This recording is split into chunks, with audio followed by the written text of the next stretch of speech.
मैं हूं कल्पिता और आप सभी का स्वागत है हमारे कार्यक्रम में जिसका नाम है संजीवनी। दोस्तों, आज के एपिसोड में हम बात करेंगे ओरल हाइजीन के बारे में। इस पर चर्चा करने के लिए हमारे साथ हमारे स्टूडियो में मौजूद है डॉक्टर आनंद मोहता जी। तो चलिए उनका स्वागत करते हैं। वेलकम डॉक्टर आनंद, आपका हमारे संजीवनी के मंच पर बहुत बहुत स्वागत है। थैंक यू डॉक्टर, आज हम बात कर रहे हैं ओरल हाइजीन के बारे में।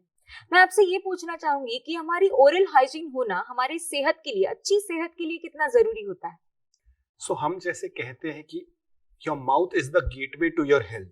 जी, मतलब आपकी पूरी बॉडी की हेल्थ आपकी ओरल कैविटी पे डिपेंड करती है। क्यों? क्योंकि आपकी बॉडी का सारा न्यूट्रिशन आपके मुंह से होके जाने वाला है। जी, आप जो भी खा रहे हैं, आप उसको किस तरह से च्यू कर पा रहे हैं, आप उसको किस तरह से उसका डाइजेशन का प्रोसेस स्टार्ट कर रहे हैं। क्योंकि इनिशियल डाइजेशन तो मुंह में ही शुरू हो जाता है। क्योंकि आप अगर उस खाने को अच्छे से चबा नहीं पा रहे, उसको छोटे छोटे पार्टिकल्स में ब्रेक नहीं कर रहे, आपकी थूक उससे अच्छे से मिल नहीं रही है, तो इनिशियल डाइजेशन प्रोसेस ही सही नहीं हुआ, तो आगे का प्रोग्रेस शायद इतना सही न हो पाए। सो ओरल हेल्थ मेंटेन करना बहुत इंपॉर्टेंट है। बिकॉज अगर आपके पास दांत ही ना हो, या सही दांत ना हो, या कीड़ लगे हुए दांत हो जिनमें दर्द हो, सूजन हो, तो आप सही तरीके से खा नहीं पाएंगे। सही तरीके से खा नहीं पाएंगे तो आपको दूसरी मेडिकल इश्यूज हो सकती है, जैसे कि कोलेस्ट्रॉल, डायबिटीज, क्योंकि ये सब भी डाइट रिलेटेड ही है। सो oral health is very very important और आपको उस पर ध्यान रखना फॉर योर जनरल हेल्थ बहुत इंपॉर्टेंट है। जी डॉक्टर, हमारी ओरल हाइजीन मेंटेन करने के लिए हमें दांतों को साफ करना बहुत जरूरी होता है। और दांतों की सफाई के लिए आजकल मार्केट में बहुत सारे टूथपेस्ट आए हैं, तो उनमें बहुत सारे केमिकल्स भी होते हैं। तो क्या उनकी गलत इस्तेमाल से हमारे ओरल हाइजीन में कुछ नुकसान हो सकते हैं? यस, सो ये एक बहुत कॉमन क्वेश्चन है जो हमको क्लिनिक में पूछा जाता है। लिटरली हर पेशेंट पूछता है, सर कौन सा टूथपेस्ट वापरना है, आपको एक टूथपेस्ट लिख के दे दो। और मैं उनको सबको एक ही जवाब देता हूँ, आप टूथपेस्ट कोई भी यूज कीजिए, वो इतना इम्पोर्टेंट नहीं है। 90% आपका काम है आपका टूथब्रश और आप उसको कैसे यूज कर रहे हैं। अगर आपका टूथब्रश सही है, सही का मतलब होता है सॉफ्ट ब्रिसल्स का ब्रश, आपने हर 3 महीने में उसको चेंज करना है। आपको वो जो आजकल बहुत फैंसी टूथब्रश मिलते हैं जिगजैग वाले और ऐसे वैसे, इसमें इधर ब्रिसल्स इधर ब्रिसल्स, उन सब की फ्रैंकली कोई जरूरत नहीं है। बेसिक स्टैंडर्ड 25-30 रुपए वाला भी ब्रश होगा, it will do the job. Important है आप उसको किस तरीके से यूज कर रहे हैं। इंपॉर्टेंट ये है कि जो आपका ब्रश है वो ब्रिसल्स उसके आधे गम्स पे रहने चाहिए, आधे दांतों पे रहने चाहिए एट अ 45 डिग्री एंगल। ये ऐसे रहेगा तो आप गम्स और दांतों का जो जंक्शन है उसको अच्छे से साफ कर पाएंगे और वही सारी गंदगी सेटल होती है। तो अगर आप इस पॉइंट पे उसको बराबर एंगल दे के अच्छे से हल्के हाथों से यूज करते हैं तो दांत साफ रहेंगे। अब एक बहुत कॉमन क्वेश्चन होता है, सर हल्के हाथ का डेफिनेशन क्या है? जी, मेरे हल्के हाथ हल्के हो सकते हैं, सलमान खान का हल्का हाथ शायद भारी होगा, सनी देओल का और भी भारी होगा।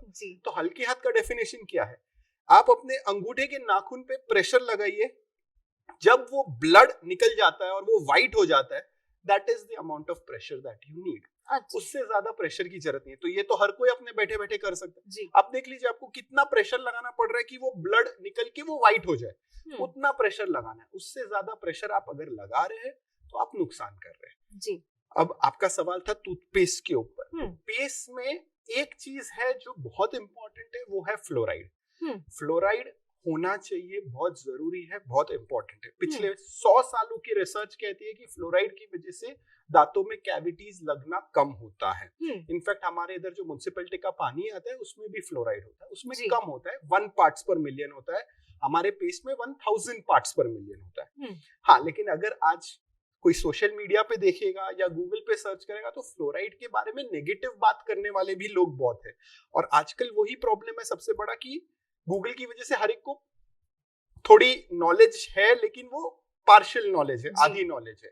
सो fluoride can be harmful, which everything on this earth can be harmful if taken in excess. आप पानी भी बहुत ज्यादा पी लेंगे तो उसका हार्म होगा, ऑक्सीजन भी 100% ले लेंगे तो उसका हार्म होगा, जबकि दोनों के बिना हम जी नहीं सकते। तो हर चीज लिमिट में होनी चाहिए। टूथपेस्ट खाने के लिए नहीं बनाया है, टूथपेस्ट से ब्रश करना है और फिर उसको थूक देना है। अगर आप उसको अंदर ले रहे हैं तो वो आपको हार्म करेगा, वो भी अगर बहुत ज्यादा लेते हैं। दूसरी चीज है आप पेस्ट कितना यूज कर रहे हैं। हम जब एड्स देखते हैं तो वो पूरे ब्रश के ऊपर पूरा दिल से वो पेस्ट लगाते हैं, उतने पेस्ट की जरूरत नहीं है। पेस्ट कितना लेना है आपने को, एक मटर के दाने जितना, दैट इज इट। उससे ज्यादा पेस्ट आप यूज कर रहे हैं तो आप जबरदस्ती का पेस्ट वेस्ट कर रहे हैं। एड्स वालों को तो अच्छा लगेगा अगर आप ज्यादा पेस्ट यूज करें, तो इसलिए वो लोग तो वैसे ही दिखाते हैं जी। तो मटर के दाने का पेस्ट लेना है। इनफैक्ट बच्चों में तो राइस के दाने की जितना, चावल के दाने की जितना पेस्ट लेना है। 4 साल की उम्र तक हम सिर्फ राइस के दाने की जितना पेस्ट लेना बोलते हैं, उतना पेस्ट लीजिए, that is more than enough. Fluoride containing paste होना जरूरी है, बिकॉज फ्लोराइड से आपके दांतों की मजबूती बढ़ती है, एनामल स्ट्रॉन्ग बनता है, ताकि वो जो कीटाणुओं से बना हुआ एसिड है उसको रेजिस्ट कर सके, वो इतना इजीली डिसॉल्व ना हो। सो फ्लोराइड इज वेरी इंपॉर्टेंट, आपके पेस्ट में फ्लोराइड होना जरूरी है। हाँ, एक और चीज है, आजकल एक फैड आ गया है चारकोल पेस्ट या व्हाइटनिंग पेस्ट, वो सब हफ्ते में एक बार यूज करेंगे तो ठीक है, उससे ज्यादा यूज नहीं करना चाहिए, क्योंकि उनमें अब्रेसिव कंटेंट ज्यादा होती है, जिससे आपका over a period of time दांत घस जाएगा। वो जो एक बार उसको यूज करके दांत साफ लगते या चमकते हुए लगते, वो इसलिए लगते क्योंकि वो अपग्रेड कर रहा है। अपग्रेड का मतलब है धीरे धीरे दांत को घस दे रहा है at a very microscopic level, but जब वो कंटिन्यूअस चलता रहेगा तो धीरे धीरे दांत आपके घस जाएंगे। सो वो लिमिटेशन में ठीक है, अवॉइड किया हुआ बेटर है जी। डॉक्टर, कई बार लोग पेस्ट से ज्यादा दंतमंजन वगैरह यूज करना भी बहुत प्रेफर करते हैं, तो क्या इसका इस्तेमाल हमारे दांतों के लिए या फिर ओरल हाइजीन के लिए सही होता है? हर्बल पेस्ट भी अच्छे हैं, उनमें ऐसे कोई, I have nothing against herbal paste और आयुर्वेदिक पेस्ट। मेरा बस कंसर्न ये है कि उनमें फ्लोराइड होना चाहिए, तो आप प्लीज उनके कंटेंट्स पढ़िए, चेक कीजिए कि उनमें फ्लोराइड है क्या, बिकॉज डेंटल पूरी साइंस में एक चीज 100% प्रूवन है कि फ्लोराइड से दांतों में कैविटीज कम होती है। ये 100 साल की रिसर्च कहती है, तो वो जरूरी है, वो इंपॉर्टेंट है आपके पेस्ट में फ्लोराइड हो। और जनरली हमने देखा है कि जो आयुर्वेदिक पेस्ट होते हैं वो थोड़े से अब्रेसिव ज्यादा होते हैं, तो हो सके तो आप ऑल्टरनेट कर सकते हैं। एक दिन आप कोई आयुर्वेदिक पेस्ट यूज कीजिए, दूसरे दिन आप कोई एक normal non Ayurvedic paste use कीजिए, so that you are not doing over of anything. जैसे मैंने कहा चारकोल पेस्ट हफ्ते में एक दिन यूज कीजिए, उससे ज्यादा नहीं। वैसे आप आयुर्वेदिक पेस्ट में भी आप ऑल्टरनेट डे कर सकते हैं, ताकि आपको उसका बेनिफिट भी मिले और उसके हार्म भी कम हो। जी डॉक्टर, जैसे कि ब्रश करने से हमारे दांतों में जो फंसी हुई जो चीजें होती है वो निकल जाती है, जो वो साफ हो जाते हैं, तो दांतों को साफ करने के लिए कई बार लोग माउथ वॉश का भी इस्तेमाल करते हैं, तो उसका इस्तेमाल करना जरूरी होता है या फिर हानिकारक होता है? सो mouth wash is not a necessity, आपको माउथ वॉश यूज करना ही ऐसा जरूरी नहीं है। मैक्सिमम पेशेंट्स को माउथ वॉश की जरूरत नहीं होती अगर वो आप ब्रश और फ्लॉस अच्छे से करें। ऐसा नहीं है कि आपने माउथ वॉश कर लिया, आपने फ्लॉस नहीं किया तो काम चल जाएगा। Mouth wash can't replace any of the two, आपको ब्रश और फ्लॉस तो करना ही है। फिर अगर आप माउथ वॉश कर रहे हैं तो बहुत अच्छा है, नहीं कर रहे तो कोई प्रॉब्लम नहीं। माउथ वॉश कुछ स्पेसिफिक कंडीशंस में रिकमेंड किया जाता है। वो होता है सबसे पहला जब बच्चों की ब्रेसेस की ट्रीटमेंट चल रही हो, क्योंकि ब्रेसेस लगे होते हैं तो फिर ब्रश हर जगह पहुंचना डिफिकल्ट होता है। फ्लॉसिंग बिना वाटर फ्लॉसर के तो इम्पॉसिबल होती है। तो उन केसेस में क्योंकि इतने सारे तार है, ब्रैकेट्स है, तो खाना कहीं ना कहीं फंसते रहता है, तो हम उनको सजेस्ट करते हैं आप माउथ वॉश यूज कीजिए। उसमें भी हम सजेस्ट करते हैं कि anti cavity mouth wash use कीजिए। माउथ वॉश 2 कैटेगरीज के आते हैं, एक होता है एंटी कैविटी माउथ वॉश जो ब्रेसेस वाले बच्चों में हम रूटीनली रिकमेंड करते हैं, या ऐसे लोगों में जिनमें कैविटीज की टेंडेंसी ज्यादा है, जैसे कि जो ब्रश नहीं अच्छे से कर सकते या जिनका कैंसर का ट्रीटमेंट हुआ है, स्पेशली ओरल कैंसर का ट्रीटमेंट। क्योंकि जब रेडिएशन दिया जाता है ट्रीटमेंट के बाद, उसकी वजह से सलाइवा का फ्लो बहुत कम हो जाता है, थूक का फ्लो बहुत कम हो जाता है, तो उससे बॉडी का जो नेचुरल प्रोटेक्शन है वो खत्म हो जाता है। तो उन केसेस में थूक कम हो जाती है तो मुंह सूख जाता है और कीड़ भी ज्यादा लगती है, तो उनमें हम alcohol free anti cavity mouth wash suggest करते हैं, ताकि उनको थोड़ा जो सूखापन लग रहा है मुंह में वो भी कम लगे और कैविटीज प्रिवेंट हो। दूसरे टाइप की एक माउथ वॉश होते हैं एंटीसेप्टिक माउथ वॉश, जिसका मेन मॉलिक्यूल है क्लोरहेक्सिडीन। ये हम उन पेशेंट्स में रिकमेंड करते हैं जिनको गम्स की इश्यूज है, जैसे पायरिया है ऐसे पेशेंट्स में हम एंटीसेप्टिक माउथ वॉश रिकमेंड करते हैं, जो मैंने जैसे कहा क्लोरेक्सिडिन वाले होते हैं, या किसी के इम्प्लांट्स हुए हैं तो उन पेशेंट्स में हम ये रिकमेंड करते हैं। यूज करने का प्रोटोकॉल होता है, आप जब माउथ वॉश करें उसके बाद 1 घंटे तक आपको कुछ भी खाना पीना नहीं है, स्पेशली चाय कॉफी बिल्कुल नहीं। तो हम रूटीनली सजेस्ट करते हैं सोने से पहले कर लीजिए और सो जाइए, ताकि कुछ नहीं आएगा मुंह में, और क्या है उसके मॉलिक्यूल्स आपके मुंह में रहेंगे तो उसका इफेक्ट ज्यादा टाइम कर पाएंगे। जी डॉक्टर, अभी आपने चाय कॉफी की बात की, मैंने से सुना है कि लोग कहते हैं कि ज्यादा चाय पीने से या फिर ज्यादा कॉफी का इंटेक करने से भी हमारे मुंह में या फिर हमारे दांतों को इफेक्ट होता है, तो क्या ये सही है? कुछ भी चीज ओवर की आपने तो इफेक्ट करेगी, और आजकल लोगों को हैबिट्स हो गई है, चाय कॉफी तो बहुत रेगुलरली हो गई है जी। स्ट्रेस के हिसाब से, या कंप्यूटर पे बैठे बैठे चाय पीते रहने की आदत हो गई है, कॉफी सिप करने की आदत हो गई है। So obviously over of tea coffee will also have harmful effects, specially क्योंकि वो ब्राउन कलर के, तो उनसे ब्राउन कलर के दाग लगते हैं आपके दांतों पे, तो दांतों पे स्टेनिंग होती है, तो वो दिखने में तो खराब दिखते ही है, एंड ये थोड़े एसिडिक होते हैं। अब एसिडिक चीजों का प्रॉब्लम ये होता है कि उनसे धीरे धीरे दांत डिसॉल्व होता रहता है, जैसे कीटाणु भी एसिड ही बनाते हैं अपने मुंह में जिससे कीड़ लगती है, और ये तो आपने बना बनाया एसिड दे दिया दांतों को। तो अगर आप वो एसिड टी कॉफी के जरिए ले रहे हैं, या कोल्ड ड्रिंक्स के जरिए ले रहे हैं, एनर्जी ड्रिंक्स के जरिए ले रहे हैं, या कुछ लोगों को आदत होती है नींबू चूसने की या आंवला चूसने की, वो सब में एसिड है, सिट्रिक एसिड है या लैक्टिक एसिड है, जो भी है एसिड है। तो उस एसिड की वजह से धीरे धीरे आपके दांत वेयर ऑफ होते जाते हैं। आपको एक दिन में नहीं समझ में आएगा, but over a period of time वो होता रहेगा। तो it is strictly suggested you should minimize this. और अगर आपको पीना ही पीना है कि नहीं भाई मैं तो कोल्ड ड्रिंक के बिना नहीं जी सकता, स्ट्रॉ से पीजिए, ताकि वो आपके दांतों को कम से कम टच करे। अच्छा, स्ट्रॉ से सीधा अंदर चला जाएगा, वो दांतों को टच नहीं करेगा। अगर आप बॉटल से या ग्लास से पीते हैं तो वो सीधा दांतों पे आएगा। So that is one way out, but हाँ it's best not to have them. जी डॉक्टर, जैसे कि आपने बताया कि कॉफी, टी, इन जैसे जो आदतें होती है, वैसे क्या कोई और आदतें भी होती है जिनकी वजह से हमारी ओरल हाइजीन डिस्टर्ब होती है? सबसे कॉमन, सबसे very prevalent habit in India is तंबाकू, गुटखा और सुपारी। जी, हर गली नुक्कड़ में अपने को तंबाकू गुटखा के शॉप्स मिलेंगे, और हर उम्र के लोग वो यूज करते हैं। हमको रोज ऐसे पेशेंट्स मिलते हैं जिनमें उसकी वजह से प्री कैंसर और कैंसर की सिचुएशंस आ रही है। In fact oral cancer is the most common cancer in India, क्योंकि हमारे इधर तो वो एक लिटरली एक नॉर्मल हैबिट सी हो गई है, वो तो एक बॉडी का मतलब हमारी लाइफस्टाइल का एक नॉर्म हो गया है कई लोगों के लिए, पान खाना या तंबाकू खाना या जो भी, और हर एक का अपना रीजन होता है उसको खाने के लिए। इम्पॉर्टेंट ये है कि उसकी वजह से कैंसर होता है, it is proven beyond doubt, and एक बार कैंसर हो गया तो आदमी की लाइफ डिस्टर्ब हो जाती है। आप खाओगे तो उसका टेस्ट नहीं आएगा, आप बात करोगे तो सामने वाले को सुनाई नहीं देगा, समझ नहीं आएगा, आपका चेहरा डिसफिगर हो जाएगा, बिकॉज अगर सर्जरी की है तो कुछ निकाला जाता है, सर्जरी की जाती है।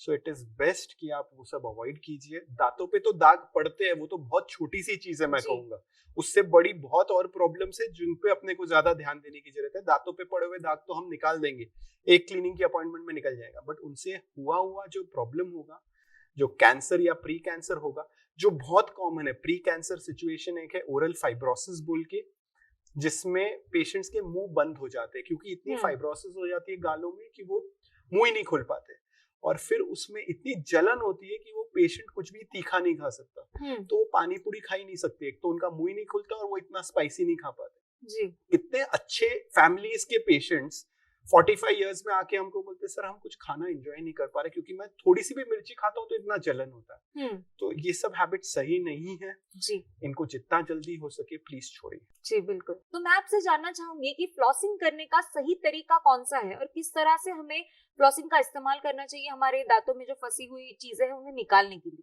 सो फ्लॉसिंग बहुत ही इंपॉर्टेंट चीज है जो फ्रैंकली कई सारे पेशेंट्स नहीं करते हैं। इनफैक्ट मेरा पर्सनल अजम्पशन रहेगा कि अराउंड 90% पेशेंट्स फ्लॉसिंग नहीं करते। जैसे यूएसए की रिसर्च है, वो लोग बोलते हैं उनके इधर 50-60% पीपल डोंट फ्लॉस। इंडिया में ऑब्वियसली ज्यादा नंबर के पेशेंट्स होंगे जो नहीं फ्लॉस करते बिकॉज नॉलेज कम है। जी। तो फ्लॉसिंग इज बेसिकली एक थ्रेड है एक धागा है 50-60 रुपए में आपको कोई भी मेडिकल स्टोर में मिल जाएगा, ऐसी कोई बड़ी सी बात नहीं है।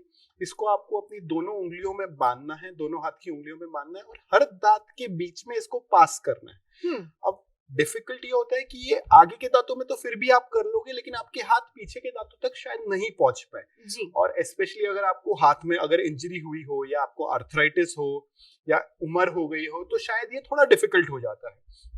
अगर आप फ्लॉसिंग कर सकते हैं तो उससे बेस्ट चीज कोई नहीं है जी। क्यों? क्योंकि दांत का 40% टूथ स्ट्रक्चर दो दांतों के बीच की जगह का है और जी। वो अगर आप फ्लॉस नहीं कर रहे हो तो आप कभी साफ ही नहीं कर रहे हो।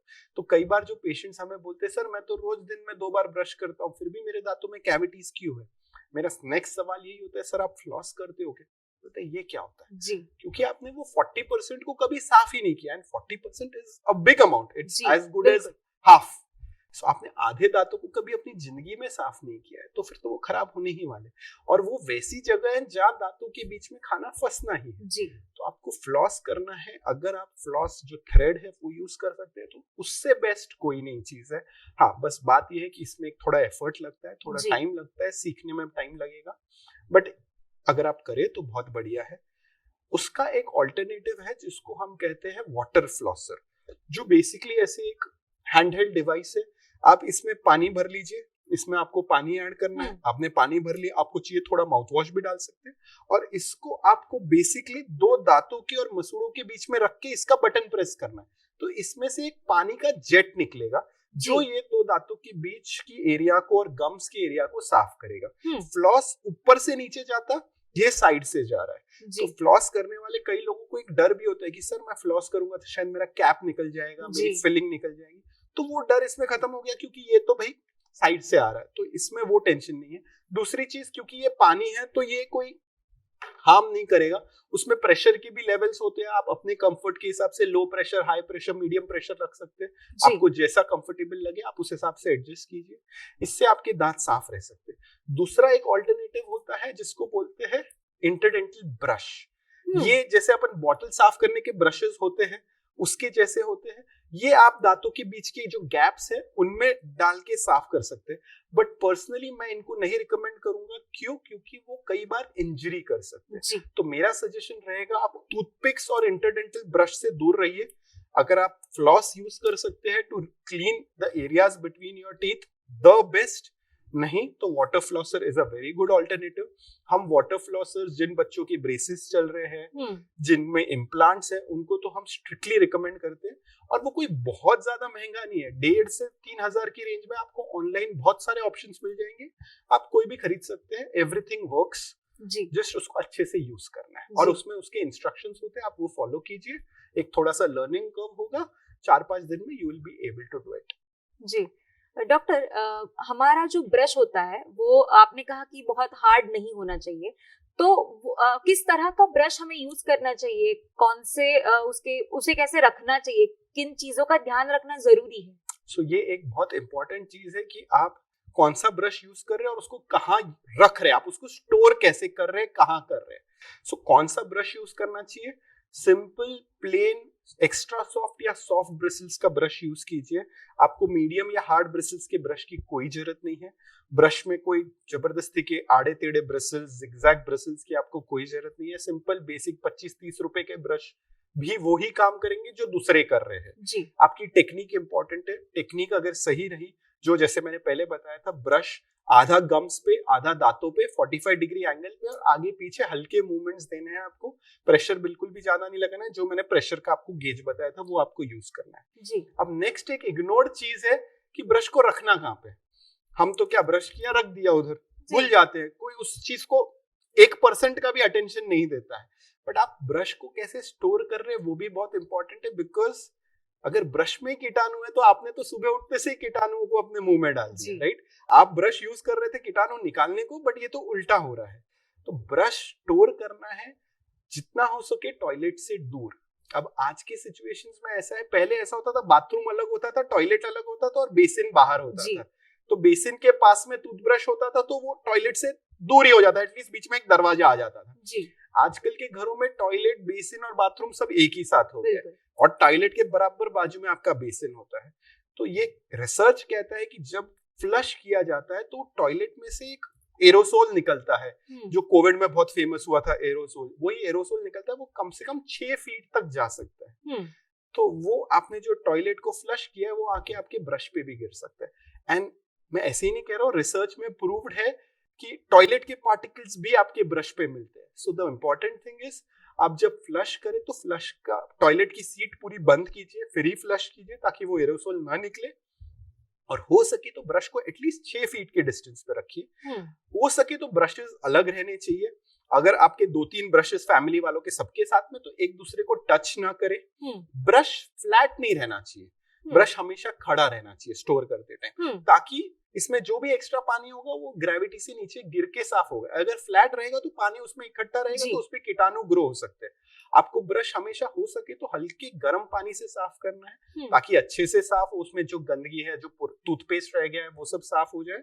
और कोशिश ये कीजिए कि ब्रश को कवर नहीं करना है आपको कोई भी चीजों से। टूथब्रश के कवर्स होते हैं जो बहुत कॉमन है, वो नहीं करना है, क्योंकि अगर आप इसको कवर कर लेते हैं तो ये सूखेगा नहीं तो कीटाणु अंदर ग्रो होंगे। अगर आप कहीं ट्रैवल कर रहे हैं तो आप उसको केस में डाल के लेके जाइए, तब ओपन मत लेके जाइए। बट जैसे ही आप होटल में पहुंच जाते हैं उसको केस में से निकाल के खुला रखिए। इंपॉर्टेंट ये है कि ब्रश खुला रहना चाहिए, कवर्ड नहीं रहना चाहिए। That does the job. अगर आप कर सकते हैं तो you can keep your toothbrush in your bedroom instead of keeping it in the bathroom, क्योंकि बाथरूम का एटमॉस्फेयर थोड़ा ह्यूमिड ही होता है, टॉयलेट भी बाजू में। आप बेडरूम में रख दीजिए, बेडरूम में कहीं एक ग्लास में या कोई होल्डर में आपके 2-3 ब्रश लग दीजिए, सबसे अच्छी बात है। एंड इम्पोर्टेंटली, अगर आपको कोई बीमारी हुई थी, स्पेशली सर्दी खांसी, तो आप प्लीज अपना ब्रश चेंज कीजिए, क्योंकि उससे वो कीटाणु आपके ब्रश में भी है। जैसे हम कोविड के बाद में भी बोलते थे कि आपको ब्रश चेंज करना है कोविड ठीक होने के बाद, वैसे ही अगर आपको सर्दी खांसी कुछ होके गई है, इस एरिया का कोई भी इन्फेक्शन होके गया है, तो प्लीज आप अपना ब्रश चेंज कीजिए, बिकॉज उसमें वो कीटाणु है। अभी टॉन्सिल्स होके गया या जो भी इस एरिया की ओरल कैविटी और फैरिंग्स के रिलेटेड कुछ भी हो, तो प्लीज अपना ब्रश चेंज कीजिए। जी डॉक्टर, ओरल हाइजीन के बारे में जैसे हम लोग करते हैं, वैसे बच्चों का ओरल हाइजीन रखना, मेंटेन करना बहुत ही मुश्किल होता है। तो उसे मेंटेन करने के लिए हमें क्या करना चाहिए, और बच्चों का ओरल हाइजीन और जैसे बुजुर्ग होते हैं उनका ओरल हाइजीन वो किस तरह से मेंटेन करना चाहिए? सो बच्चों में सबसे इम्पोर्टेंट चीज है, ये एक अगेन नेग्लेक्टेड चीज है, स्पून मत शेयर कीजिए अपने बच्चों के साथ। ये चीज कई बार माँ नोटिस नहीं करती है। माँ जिस चम्मच से खाना खाती है उसी चम्मच से अपने बेटे को भी खाना खिला देती है। जी। आपके मुंह के जो कीटाणु है वो आप अपने बच्चे के मुंह में भी पास ऑन कर रहे हैं। चम्मच जब आपके मुंह में गई, थूक लगी, वही कीटाणु आपके बच्चे के मुंह में भी आ गए।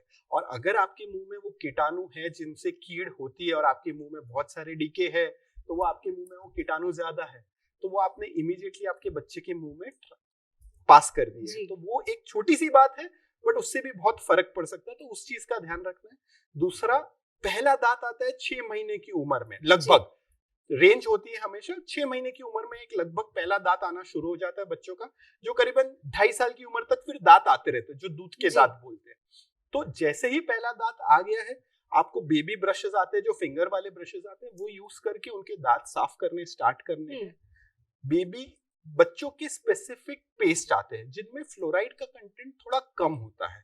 क्यों कम होता है? क्योंकि बच्चे स्वॉलो कर लेते हैं जी। तो वो फ्लोराइड के हार्मफुल इफेक्ट्स ना हो, इसके लिए उनका ही पेस्ट उनके लिए यूज करना है। आप अपना रेगुलर पेस्ट बच्चों में मत यूज कीजिए, क्योंकि आपका बच्चे को वो टेस्ट पसंद आएगा, मिंट हो या जो भी हो, और वो थूकने की उनको समझ नहीं है उतनी, तो वो शायद स्वॉलो कर लेंगे। तो वो नहीं हो, और हो भी तो उससे नुकसान ना हो। और जो बच्चों के पेस्ट आते हैं उनमें फ्लेवर्स भी अच्छे अच्छे आते हैं, स्ट्रॉबेरी, मिंट, ये सब तो बच्चों को पसंद आता है।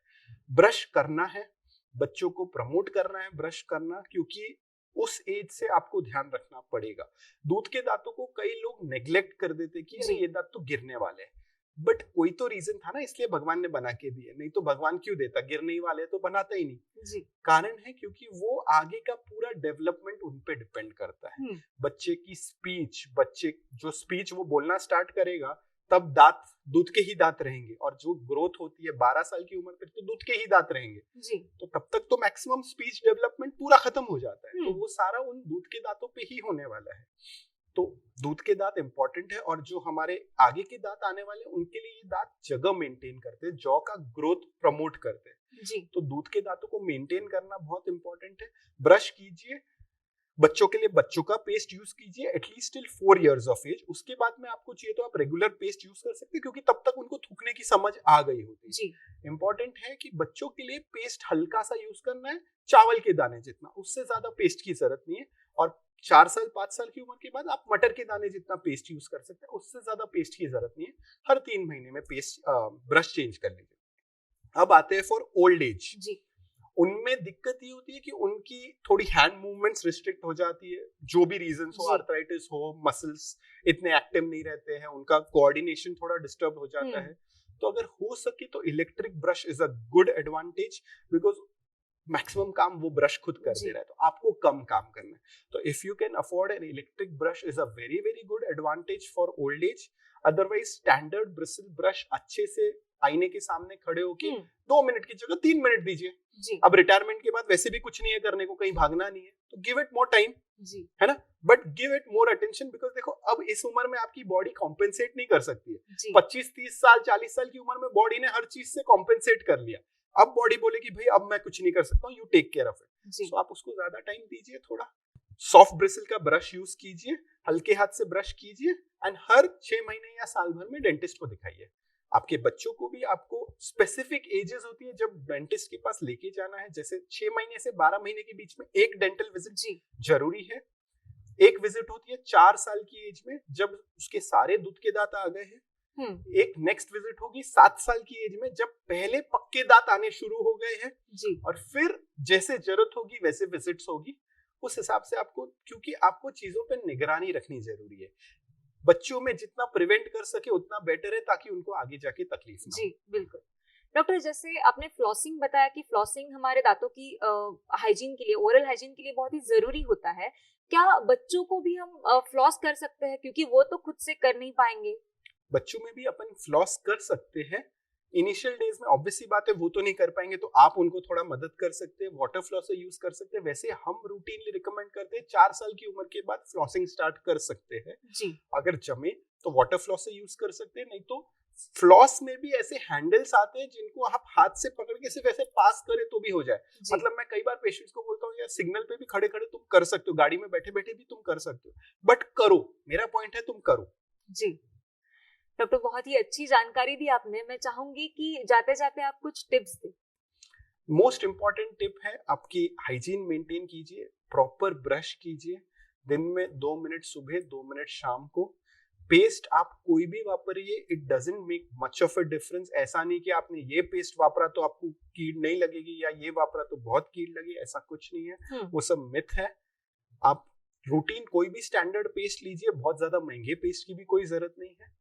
फ्लोराइड कंटेनिंग पेस्ट हो तो बहुत अच्छा है, ताकि उससे आपकी बॉडी को फाइटिंग कैपेसिटी मिले। फ्लॉस कीजिए, floss is very very important. वो एक इग्नोर्ड चीज है, उस पे ध्यान दीजिए, और आपकी डाइट पे थोड़ा ध्यान दीजिए। बहुत ज्यादा शुगर या बहुत फ्रीक्वेंटली खाना अवॉइड कीजिए, जिससे कैविटीज और गम इश्यूज होने के चांसेस बढ़ जाते हैं। जी, thank you so much doctor, आप यहाँ पर आए, आपने इतनी अच्छी जानकारी दी, आपने अपना समय निकाला, इसके लिए आपका बहुत बहुत शुक्रिया। Most welcome. दोस्तों, आज के एपिसोड में डॉक्टर आनंद जी ने ओरल हाइजीन के बारे में हमें जो जानकारी दी है वो जरूर ही फायदेमंद साबित होगी। तो ऐसे ही कई और विषयों पर जानकारी लेने के लिए हम मिलेंगे संजीवनी के अगले एपिसोड में। तब तक अपना ख्याल रखिए।